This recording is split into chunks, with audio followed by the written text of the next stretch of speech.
অঘৰী আত্মাৰ কাহিনী সৈয়দ আব্দুল মালিক। অঘৰী আত্মাৰ কাহিনী। 1.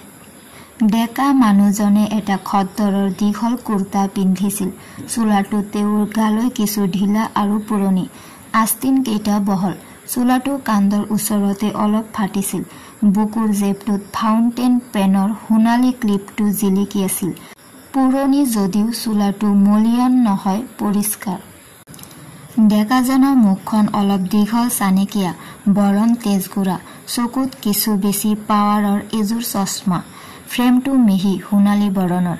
চশমাযোৰে মুখখনৰ আকৃতি প্ৰকৃতিত কোনো অস্বাভাৱিকতাৰ সৃষ্টি কৰা নাই। তেওঁৰ চুলিখিনি কলা আৰু অলপ কেঁকুৰা। দেখিলে চুলিখিনিৰ প্ৰতি তেওঁ বিশেষ যত্ন লয় যেন নালাগে। চুলিখিনি সামান্য বিশৃংখল হৈ আছে, সেইবুলি অপৰিপাটি নহয়। গাল মুখৰ বৰণ চাই তেওঁৰ ওঠ দুটাৰ কিছু নিস্তেজ যেন দেখি। ওঠ দুটা অলপ সৰু সৰু ওঠ যদি বুদ্ধিমত্তাৰ পৰিচায়ক হয়, তেন্তে ডেকাজনক দেখিলে বুদ্ধিমান বুলি যি ধাৰণা হয়, ওঠ দুটাই সেই ধাৰণাক দৃঢ়হে কৰে। ডেকাজনে নিৰঞ্জন খাউণ্ডৰ পদূলি মূৰত নতুন ফিয়েট গাড়ীখন ৰাখি সহজভাৱে সৰু চোতালখন পাৰ হৈ সোমাই আহি বাৰাণ্ডাত থিয় দিলেহি আৰু এবাৰ অলপ ইফালে সিফালে চাই মাতিলে, ঘৰত কোন আছে? গাড়ীখন ৰোৱাৰ শব্দ শুনিয়ে তেওঁলোকৰ ঘৰলৈকে কোনোবা আহিছে বুলি বুজি অপৰাজিতাই খিৰিকীৰ পৰ্দাৰ ফাঁকেদি অভ্যাগতৰ ফালে চাই আছিল। ডেকাজনে মাত দিয়া শুনি গাৰ কাপোৰ ঠিক কৰি লৈ আৰু লাজতে আৰ্চিত নিজক এবাৰ চাই লৈ কলা গগলছযোৰ পিন্ধি ভিতৰৰ পৰা ওলাই আহিল আৰু থিয় হৈ থকা অচিনাকি ডেকাজনৰ ফালে চাই সামান্য হাঁহি ৰেখা চকু মুখত বিৰিঙাই লৈ ক'লে, আপুনি কাক বিচাৰিছে? এয়া নিৰঞ্জন খাউণ্ডৰ ঘৰ হয়? হয়, ভিতৰলৈকে আহক, বহক। তেখেত ঘৰত নাই নেকি? তেখেত আহি পাবৰ হৈছে, এই পাবহিয়ে। ডেকাজন সৰু ড্ৰয়িং ৰুমটোলৈ সোমাই গ'ল আৰু বিশেষ ভূমিকা নকৰি বেতৰ চকী এখনতে সহজভাৱে বহিল। অপৰাজিতাই তেওঁৰ মুখৰ ফালে চাই থকাটো অনুভৱ কৰি ডেকাই ক'লে, আপুনি মোক চিনি নেপাব বোধহয়। ময়ো আপোনাক ভালকৈ চিনি পোৱা নাই। মোৰ নাম শশাংক চৌধুৰী। আপুনিয়ে বোধ কৰোঁ মিছেছ খাউণ্ড। হয়, এটোপা চাহ কৰোঁ। আপুনি অকণমান বহক, অপৰাই ক'লে। ডেকাজনৰ নামটো জনাৰ পিছতো তেওঁ কোন, ক'ৰ পৰা আহিছে, খাউণ্ডৰ লগত কিবা চিনা জনা আছেনে নাই, একো বুজিব নোৱাৰিলে। শশাংকক দেখিলে বহুত দিনৰ চিনাকি যেন লাগে, সেইকাৰণে অপৰাৰ তেওঁক বৰ আচহুৱা যেন নেলাগিল। হাউত কৰে ভিতৰলৈ গৈ বঁটা এটাতে ইলাচি দুটামান দি অপৰাই বঁটাটো আনি শশাংকৰ সন্মুখৰ সৰু মেজখনৰ ওপৰত থলে আৰু কোঠাটোৰ এচুকে থকা ৰেকখনৰ পৰা দুখনমান অলপ পুৰণি ইংৰাজী আৰু অসমীয়া আলোচনী আনি মেজখনৰ ওপৰত থৈ ক'লে, মই অকণমান আহিছোঁ, বেয়া নেপাব দেই। শশাংকই এবাৰ অপৰাৰ মুখলৈ চাই আলোচনী এখন টান মাৰি আনিলে আৰু তাৰ কভাৰৰ ওপৰত থকা ছবিখনৰ ওপৰত চকুৰ সমগ্ৰ দৃষ্টি কেন্দ্ৰীভূত কৰিলে। আগফালে এখন বাৰাণ্ডা আৰু পাছফালে এখন বাৰাণ্ডাৰে 3 কোঠলীয়া এটা হাফৱালৰ মজলীয়া আকাৰৰ টিনৰ ঘৰ। ঘৰটো সজাবৰ 15-16 বছৰমান হোৱা যেন লাগে। আগফালে এখন সৰু চোতাল, পাছফালে এখন তাতকৈ বহল চোতাল আৰু এখন সৰু শাক পাচলিৰ বাৰী। চোতালৰ এমূৰে ৰান্ধনী ঘৰটোৰ কাষতে টিউবৱেলটো। ঘৰটোৰ ভিতৰৰ আচবাব পত্ৰৰ পৰা পৰিয়ালটোৰ আৰ্থিক অৱস্থাৰ নিশ্চিত ধাৰণা কৰিব নোৱাৰি। অলপ ভালকৈ চালে কিছু অমিল চকুত পৰে। যিটো কোঠা ড্ৰয়িং ৰুম কৰি লোৱা হৈছে, তাৰ দুৱাৰ খিৰিকীৰ পৰ্দা, চকী, ছফাৰ কুচন, কভাৰ, টেবুল ক্লথ আদি যথেষ্ট দামী আৰু পৰিষ্কাৰ। ছফা ছেটটো আধুনিক ডিজাইনৰ, ভাল কাঠৰ আৰু যথেষ্ট মূল্যৱান। তাৰ তুলনাত আনটো কোঠাৰ সাজ-সজ্জা কিছু অপৰিচ্ছন্ন আৰু পুৰণি। এই অসামঞ্জস্যৰ কাৰণে মানুহ ঘৰৰ ৰুচি আৰু আৰ্থিক অৱস্থাৰ নিশ্চিত ধাৰণা কৰিব নোৱাৰি। অৱশ্য নগৰ কাষৰীয়া মধ্যবিত্তৰ ঘৰত এনে ধৰণৰ সাজ-সজ্জাৰ বৈসাদৃশ্য একো নতুন কথা নহয়। বৰ্তমান আমাৰ সমাজত প্ৰকৃত অভিজাত বা এৰিষ্টক্ৰেট নোহোৱা হৈ আহিছে। অৰ্থনৈতিক কাৰণতে হওক বা মানসিক কাৰণতে হওক, ব্যৱহাৰিক জীৱনৰ নিশ্চিত মান নিম্নগামী হৈছে। সেই দেখি কাৰোবাৰ ড্ৰয়িং ৰুম চাই ৰান্ধনীশালৰ নিৰ্ভুল ধাৰণা কৰিব নোৱাৰি। নিৰঞ্জন খাউণ্ডৰ ঘৰখনৰ বিষয়ে সেই দেখি শশাংক চৌধুৰীয়ে বিশেষ কোনো ধাৰণা কৰিব নোৱাৰিলে। তাৰ যত্নও তেওঁ নকৰিলে। এবাৰ মাথোন কোঠাটোৰ ভিতৰখনত সাধাৰণভাৱে চকু ফুৰাই লৈ পুৰণি আলোচনীখনৰ পাততে কিবা এটা দৰকাৰী কথা পোৱাৰ দৰে তেওঁ নিজকে ব্যস্ত ৰাখিলে। এই সময়ত যে ঘৰখনত অপৰাজিতাৰ বাহিৰে অন্য কোনো মানুহ নাই, এই কথা বুজিবলৈ শশাংকৰ টান নেলাগিল। কিন্তু নিৰঞ্জন আৰু অপৰাৰ বাহিৰে ইয়াত অন্য কোন বা থাকিব পাৰি, সেই কথাও শশাংকই নেজানে। ল'ৰা ছোৱালী কোনোবা আছে যদিও স্কুল কৰবালৈ যাব পায়। শশাংকই সেইবাবে চিন্তা কৰাৰ প্ৰয়োজন বোধ নকৰিলে। তেওঁ চকুৰ আগত মেলি লোৱা আলোচনীখনো কোনো বিশেষ আলোচনী নাছিল। তাতে সেই আলোচনীখন 2-3 মাহৰ আগৰ। শশাংকই এনেয়ে চকু ফুৰাই গ'ল মাথোন। এখন মাহেকীয়া পত্ৰিকা বা আলোচনী কেনেকুৱা হ'ব লাগে সেই বিষয়ে শশাংকৰ কোনো স্পষ্ট ধাৰণা নাই।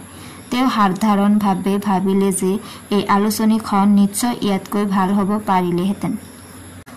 এনেতে তেওঁ দেখিলে পদূলিয়েদি কোনোবা এজন সোমাই আহিছে। তেওঁ অভ্যাগতৰ ফালে চালে। মানুহজন নিৰঞ্জন খাউণ্ড নহয়, আন কোনোবাহে। মানুহজন অহাত অলপো গুৰুত্ব প্ৰকাশ নকৰি শশাংকই পুনৰ আলোচনীখনত আত্মনিয়োগ কৰিলে। বাহিৰৰ পৰা মানুহজন আহি দুৱাৰমুখত থিয় দিয়াৰ মুহূৰ্তত ভিতৰৰ পৰা হাতৰ ট্ৰে এখনত এপিয়লা চাহ আৰু 1 প্লেট বিস্কুট পেষ্ট্ৰি লৈ অপৰাও কোঠাটোলৈ সোমাই আহিল। দুয়ো দূৰলৈকে চালে। তাৰপিছত নিৰুদ্বিগ্নভাৱে অপৰাই ক'লে, কনক আহা। অপৰাই প্লেটখন আৰু চাহ পিয়লা শশাংকৰ সন্মুখৰ মেজখনৰ ওপৰত থৈ ক'লে, চাহ টোপা খাওক। তাৰপিছত কনকৰ ফালে চাই ক'লে, এখেত শশাংক চৌধুৰী, বহা কনক, চাহ তোমালৈকো আনিম নেকি? কনকে শশাংকক প্ৰণাম জনালে। তাৰপিছত মূৰ জোকাৰি ক'লে, এতিয়া বাৰু মই চাহ কিয় খাম? এখেতে জানিছে চৌধুৰী, কোনোবা আহি বহিবলৈ নেপাওঁতেই চাহ চৰ্বত লৈ হাজিৰ হয়। শশাংকই এবাৰ সহাৰ নিচিনা কৰি বিস্কুট এডোখৰ তুলি ল'লে। দাদা নাই? কনকে সুধিলে। আজি এতিয়াও অহা নাই? কোনফালে গ'ল বা? অপৰাই প্ৰশ্নটোৰ উত্তৰ এৰাই যাবৰ চেষ্টা কৰিলে আৰু মাতত আত্মীয়তা মিহলাই শশাংকক ক'লে, আপুনি ইয়ালৈ কেতিয়া আহিল? কালি। শশাংকৰ চমু উত্তৰ। ক'ত উঠিছেহি? অবিনাশ ফুকনৰ হোটেলত। মোৰ চিনাকি। আমাৰ ইয়ালৈকে নাহিল কিয়? ঘৰৰ ঠিকনা আজিহে বিচাৰি পাইছো। কনকে শশাংকৰ মুখলৈ চালে। তেওঁ শশাংকক চিনিব পৰা নাই। অপৰায়ো যে শশাংকৰ বিষয়ে একো নেজানে এই কথা কনকক জানিবলৈ নিদিবৰ মনেৰেই অপৰাই ক'লে, এতিয়া হোটেলৰ পৰা একেবাৰে গুচি আহিছে নহয়? শশাংকই চাহত হুহা এটা মাৰি ক'লে, হোটেলৰ পৰা আহিলোঁ। পাৰিলে আজিয়ে মই ইয়াৰ পৰা যাবগৈ লাগিব। নিৰঞ্জনক লগ পাই যাওঁ বুলিহে ইয়াত সোমালোঁ। অপৰা অসুবিধাত পৰিছিল। শশাংকৰ বিষয়ে তেওঁ একোকে নাজানে। তেওঁ কোন, কি কৰে, ক'ৰ পৰা আহিছে, কিয় আহিছে, ক'লৈ যাব একো ক'ব নোৱাৰে। এখন নতুন ফিয়েট গাড়ী আৰু আগেয়ে নেদেখা এজন নতুন মানুহ, ইমানকে দেখিছে। কিন্তু কনকে এই কথা জনাটো যেন বেয়া হ'ব এনে ভাবি এইবাৰ অপৰাই কনকলৈ চাই ক'লে, কনক, ৰাতিপুৱা আজি দাদাৰে তোমাৰ কথা কৈছিল। দাদাৰ আহি পাবই, তুমি লগ ধৰি যাবা। তাৰপিছত শশাংকক ক'লে, গাড়ীখন বৰ ৰ'দত আছে, চোতালৈকে সুমুৱাই আনি গছজোপাৰ ছাতে থওঁকি, মই ভাত পানীৰ দিহা কৰোঁ। কথাখিনি এনেধৰণে ক'লে যেন শশাংক তেওঁৰ বহুদিনৰ পুৰণি চিনাকি। শশাংকই ক'লে, সিমান পৰ মই থাকিব নোৱাৰিম আৰু ভাতৰ দিহা আপুনি কৰিব নেলাগে। নিৰঞ্জনক অকণমান লগ পোৱাৰ দৰকাৰ আছিল। তেওঁ হাতৰ ঘড়ীটো চালে আৰু ক'লে, আৰু 40 মিনিট মই বহিম। ভিতৰত আপোনাৰ নিশ্চয় কাম আছে, কৰক গৈ যাওক। নিৰঞ্জন যদি আহে মই লগ পাই যাম, নহ'লে অইন কেতিয়াবা আহিম। তাৰপিছত কনকৰ ফালে চাই ক'লে, আপুনি ইয়াৰে? কনকে হাঁহি ক'লে, হয়, এয়া অলপ দূৰতে আমাৰ ঘৰ। আপোনাক কিন্তু আমাৰ ইয়াত আগে দেখা যেন মনত পৰা নাই। শশাংকই ক'লে, ইয়ালৈ কালি আহিছোঁ, দাদাৰ লগত চিনাকি আছে। নিৰঞ্জনে ময়ে হাইস্কুলত একেলগে পঢ়িছিলোঁ। ইয়াতে নহয়, তেজপুৰত। এতিয়া আপুনি ক'ত থাকে? গোটেই অসমত। কনক আৰু অপৰাই শশাংকৰ মুখলৈ চালে। শশাংকই হহা নাই। ডেকা যদিও মানুহজন গহীন। তেজপুৰত একেলগে হাইস্কুলত পঢ়া শশাংকৰ বিষয়ে কোনোদিন নিৰঞ্জনে অপৰাৰ আগত একো উল্লেখ কৰা নাই। কথাষাৰ অপৰাৰ বিস্ময়কৰ যেন লাগিল। কত কথাই কত মানুহৰ কথাই নিৰঞ্জনে কতবাৰ কৈছে। নাই কোৱা কাহানিও নাই কোৱা। কথাষাৰ অপৰাৰ অবিশ্বাস যেন লাগিল। শশাংকই কি কৰে সোধাটো ৰুচি সন্মত নহব যেন অনুভৱ কৰিলে কনকে। আলোচনীখনৰ পাত লুটিয়াই লুটিয়াই শশাংকই গাত নলগা ধৰণে সুধিলে, নিৰঞ্জনে আজিকালি কি কৰে? কিবা কৰিছেনে এনেই আছে? প্ৰশ্নটোৱে অপৰাক স্পষ্টভাৱে বিব্ৰত কৰিলে। এইটো প্ৰশ্নৰ উত্তৰ নতুন ফিয়েটেৰে অহা শশাংকৰ নিচিনা এজন মানুহৰ আগত দিয়াটো অপৰাৰ কাৰণে বৰ লজ্জাজনক নহলেও অস্বস্তিকৰ। অপৰাই কনকৰ মুখলৈ চালে। কনকো কম বিব্ৰত হোৱা নাছিল। তথাপি কনকে কলে, দাদাৰ কাম বহুত, কংগ্ৰেছ অফিচত কাম কৰে, খাদী ভাণ্ডাৰত পাৰ্ট টাইম একাউণ্টেণ্ট কৰে, হাইস্কুলত কাম কৰে, অনাৰেৰী। হঠাৎ আলোচনীৰ পাতৰ পৰা মূৰ তুলি শশাংকই অপৰা আৰু কনকৰ মুখলৈ এনেধৰণে চালে যেন এওঁলোকৰ কথা তেওঁ অকণো বিশ্বাস কৰা নাই আৰু যেন দুয়োজনে লগ লাগি তেওঁৰ আগত মস্ত মিছা কথা এটা কৈছে। শশাংকই ঘূৰি চালে। যথেষ্ট সময় পাৰ হৈ গৈছে যদিও তেওঁ নিৰ্ধাৰিত কৰা 40 মিনিট এতিয়াও শেষ হোৱা নাই। প্ৰায় 25 মিনিট এতিয়াও বাকী। চোলাৰ জেপত হাত দি অপৰাৰ ফালে চাই তেওঁ কলে, চিগাৰেট এটা খাওঁ যদি বেয়া নাপায়। নম্ৰভাৱে হাঁহি অপৰাই কলে, খাওক। চিগাৰেটটো জ্বলাই লৈ এবাৰ শশাংক চকীখনত আউজি বহিল আৰু অপৰাৰ মুখলৈ পোনপটীয়াকৈ চাই কলে, বহুত দিন মই নিৰঞ্জনক লগ পোৱা নাই। তেওঁ কি কৰে নকৰে তাৰো ভু নেপাওঁ। এইখন চহৰতে আছে বুলি মাত্ৰ খবৰ পাইছিলো। এই কথাখিনিৰ কি উত্তৰ দিব লাগিব অপৰাই ভাবি নেপালে। তেওঁ কলে, আপুনি ভাত খাই যাব লাগিব, নহলে মই নেৰো। অপৰাক অপ্ৰস্তুত কৰি দি শশাংকই কৈ উঠিল, মোক আপোনালোকে চিনি নাই পোৱা নহয় জানো? নিৰঞ্জন আহি দেখিলেও মোক এতিয়া চিনি পাবনে নেপায় কব নোৱাৰো। মোক বাৰু আপুনি কিয় ভাত খুৱাব? এইবাৰ কনকে কিছু কৌতূহলেৰে অপৰাৰ মুখলৈ চালে। অপৰায়ো তেন্তে শশাংকক চিনি পোৱা নাই।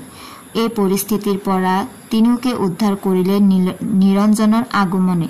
পদূলি মূৰত ৰৈ থকা গাড়ীখনৰ ফালে মনোযোগেৰে চাই চাই পৰিশান্তভাৱে নিৰঞ্জন সোমাই আহিল। সেয়া তেখেত আহিল, ৰক্ষা পোৱাৰ ধৰণে অপৰাই কলে। শশাংকই দুৱাৰমুখলৈ চকু ঘূৰালে। এজন আদহীয়া মানুহ, কেইবাদিনো নুখুৰোৱা আধা পকা দাড়ি আৰু গোফে মুখখন ঢাকি ৰাখিছে। চুলি পাতল, মূৰটোৰ আগফালে তপা। মানুহজন আটিল যদিও ক্ষীণ, চকুহাল বিষণ্ণ, ওঠ দুটা শুকান আৰু নিৰস। প্ৰথমতে যেন শশাংকৰো বিশ্বাস কৰিবলৈ টান লাগিল। এইজনে নিৰঞ্জনে শশাংকৰ মুখলৈ চালে। কি চাই আছা? মই শশাংক, চিনিবই পৰা নাই নেকি? আহা ভিতৰলৈ সোমাই আহা।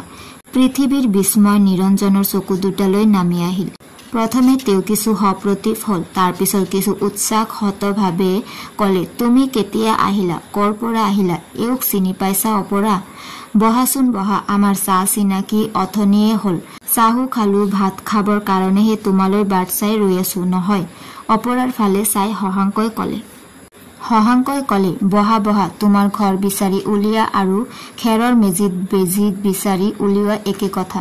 তোমাৰ নাম সকলোৱে জানে, অথচ তোমাৰ ঘৰটো কত কোনেও নাজানে। তুমি আচৰিত আৰু তোমাৰ নগৰখনৰ মানুহবোৰো আচৰিত। কথাষাৰত অপৰাই কিছু লাজ পালে। কনকে কলে, দাদাতকৈ বৌদেউকহে ইয়াৰ মানুহে বেছি ভালকৈ চিনে। বৌদেউৰ নাম কোৱা হলে আপোনাক যিকোনো মানুহে ঘৰটো চিনাই দিব পাৰিলেহেঁতেন। কথাষাৰত অপৰাৰ চকুলৈ নামি আহিল গৰ্ব, শশাংকৰ চকুলৈ নামিল সামান্য কৌতূহল আৰু নিৰঞ্জনৰ চকুলৈ নামি আহিল অস্পষ্ট বিৰক্তি আৰু অসন্তুষ্টি। পৰিস্থিতিটো লঘু কৰি দি শশাংকই কলে, মই আকৌ বৌদেউৰ নামটো নেজানো নহয়। প্ৰসংগটো তল পেলাবৰ উদ্দেশ্য নিৰঞ্জনে কলে, ইয়ালৈ আহিবা বুলি এখন চিঠি দিয়া হলেই দেখোন হয়। তেতিয়াহলে এই আৱিষ্কাৰৰ কোনো আনন্দই নেথাকিলহেঁতেন। তোমাৰ ঘৰত যে অচিনাকি মানুহকো চাহ ভাত খুৱাই মই কেনেকৈ জানিলোহেঁতেন। শশাংকৰ কথাষাৰত নিৰঞ্জন যেন তৃপ্ত নহল। তেওঁ মাথোন কলে, গাড়ী তোমাৰ নহয় জানো? বৰ ৰদত আছে, চোতালৰ ভিতৰত আনি থোৱা। কৈ নিৰঞ্জন ভিতৰলৈ গল। যাওক বুলি অলপ সৰু মাতেৰে অপৰাই শশাংকক কৈ তেওঁ ভিতৰলৈ গল। শশাংক বহাৰ পৰা উঠি বাৰাণ্ডাখনলৈ আহিল। ৰদজাক টান হৈছে সঁচা, কিন্তু এই ৰদত আৰু 10 বা 15 মিনিট থাকিলে গাড়ীখন নিশ্চয় গলি নাযায়। তথাপি তেওঁ ওলাই গৈ গাড়ীখন ভিতৰ সোমোৱাই আনি চোতালৰ কাষৰ গছজোপাৰ ছাতে থলেহি। কুৰ্তাটো খুলি নিৰঞ্জন ভিতৰৰ পৰা ওলাই আহিল আৰু শশাংকক ক'লে, আজি সন্ধিয়া এবাৰ আহিবাচোন কনক, এতিয়া আৰু কথা নেপাতো। শশাংক আহিছে। এৰা বহুত দিনৰ মূৰত আজি শশাংকক দেখা পালো। কনকে ক'লে, মই তেন্তে এতিয়া যাওঁ। কাইলৈৰ ফাংচনটোলৈ বৌদেউ যাব নহয়? জানো, তুমি নিজে সুধি যোৱা। কনক ভিতৰলৈ গ'ল। শশাংক আকৌ সোমাই আহিল। দুয়ো মুখামুখিকৈ বহিল। শশাংকই নিৰঞ্জনক চিগাৰেট এটা আগবঢ়াই দি ক'লে, খোৱা নে নোখোৱা? দুয়ো চিগাৰেট হুপিব ধৰিলে। দুয়ো যেন কিবা গুৰুত্বপূৰ্ণ কথা এটা আৰম্ভ কৰিব খুজিছিল, কিন্তু কৰ পৰা কেনেকৈ আৰম্ভ কৰিব তেওঁলোকে ভাবি পোৱা নাছিল। এই নীৰৱতা যেন স্বাভাৱিক। ভিতৰৰ পৰা অপৰাই আহি ক'লে, আপোনাক গা ধুবলৈ পানী দিওঁ। শশাংকই অপৰাৰ মুখলৈ চালে। তাৰপিছত নিৰঞ্জনক ক'লে, মই গা ৰাতিপুৱাই ধুলো, যোৱা তুমি গা পা ধোৱাগৈ। নিৰঞ্জনে কিন্তু লৰচৰ নকৰিলে। কিবা কাৰণত হঠাৎ তেওঁ চিন্তিত হৈ পৰিল। চকু মুখলৈ অধিক বিষণ্ণতা নামি আহিল। শশাংকই উপলব্ধি কৰিলে যে নিৰঞ্জন আৰু অপৰাজিতাৰ বয়সৰ প্ৰভেদ যথেষ্ট বেছি।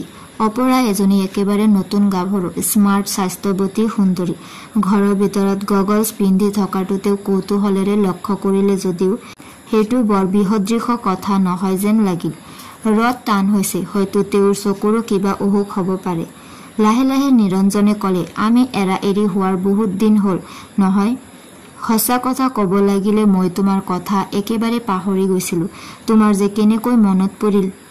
হাতৰ ঘড়ী চাই শশাংকই ক'লে, তোমালোকৰ খবৰো মই একেবাৰে পোৱা নাছিলো। নিজৰ কামত ইয়ালৈ আহিছিলো, তেতিয়া তোমাৰ কথা মনত পৰিল। তুমি কিন্তু যথেষ্ট বুঢ়া হৈ গৈছা। কি হৈছিল? কিবা ডাঙৰ অসুখ হৈছিল নেকি? শশাংকৰ কথাৰ উত্তৰ নিৰঞ্জনে নিদিলে। তেওঁ ক'লে, ইয়াত কেইদিন থাকিবা? ক'ব পৰা নাই আজি, কিন্তু থকা নহ'ব। এতিয়াই মোৰ এজন মানুহক লগ পাব লগা আছে, এপইণ্টমেণ্ট আছে। কিছুদিনৰ পিছত মই ইয়াতে থাকিবলগীয়াও হ'ব পাৰে। তুমিনো আজিকালি কি কৰা? বহুত কিবা কিবি, সেইবোৰ বাৰু পিছতো কম। এডভোকেট হেমিদুৰ ৰহমানক চিনি পোৱা? তেওঁক লগ পাবা। ইয়াৰ পৰা 2 মাইল হ'ব তেওঁৰ ঘৰলৈ। তেওঁক লগ পাব লাগে। যদি কাম হৈ যায় মই আজিয়ে যামগৈ, নহ'লে ৰাতিটো থাকিবলগীয়া হ'ব পাৰে। ভাত খাই যোৱা, সময় নহ'ব। তাৰ পৰা কেতিয়া ঘূৰিবা? কিছু সময় লাগিব পাৰে। অপৰাই ক'লে, তেন্তে ঘূৰি আহিয়ে খাবহি। ভাত পানী কিন্তু হৈছিলে। আগে বাৰু মই হেমিদুৰৰ ওচৰৰ পৰা আহোঁ। শশাংক উঠিল। আজি ৰাতি আমাৰ ইয়াতে থাকিবাহি তেন্তে? বাৰু দেখা যাওক, আহোচোন দেই। অপৰা বাৰাণ্ডালৈ ওলাই আহিল। অন্য কলৈকো নাযাব, কাম হৈ গ'লে ইয়ালৈকে ঘূৰি আহিব। মই বাট চাই থাকিম, অপৰাই ক'লে। শশাংকই মাথোন সামান্যভাৱে হাঁহিলে আৰু চিগাৰেট এটা জ্বলাই লৈ উঠেৰে কামুৰি ধৰি গাড়ীখন লৈ ওলাই গ'ল। কিছু সময় অপৰাজিতা আৰু নিৰঞ্জনে সেইফালে চাই থাকিল। তাৰপিছত ভিতৰলৈ গুচি গ'ল।